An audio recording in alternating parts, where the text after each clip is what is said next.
তখন সময়টা ছিল শীতকাল। কলেজের সকল বন্ধুরা মিলে কক্সবাজার ঘুরতে যাবে, চাঁদা 5,000 টাকা। ঠিক সেই সময় আমি পিছন থেকে বলে উঠলাম, আমি যাবো না রে, আমার একটা কাজ আছে। তখন আমার এক বন্ধু বলে উঠলো, শালা ফকিরের বাচ্চা, তুই কবে কোথায় গিয়েছিলি? সবসময় শুধু সকল প্ল্যান নষ্ট করে দিস। আমি মাথা নিচু করে সেখান থেকে চলে আসলাম।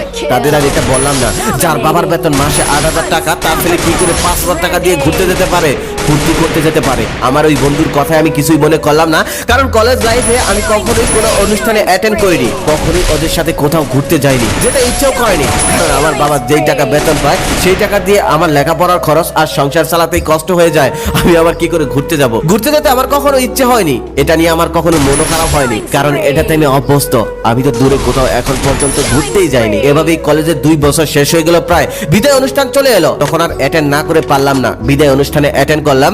যেদিন বিদায় অনুষ্ঠান, ওই দিন আমাদের কলেজে বিরিয়ানির আয়োজন করা হয়েছে। আমি এক বন্ধুকে বললাম, বন্ধু বিরিয়ানির প্যাকেটটা কি বাসায় নিতে দিবি? তখন আমার বন্ধুটা বলে উঠলো, শালা ফকিরের বাচ্চা, জীবনে কোনো অনুষ্ঠানে অ্যাটেন্ড করতে দেখলাম না তোকে, এবার একটু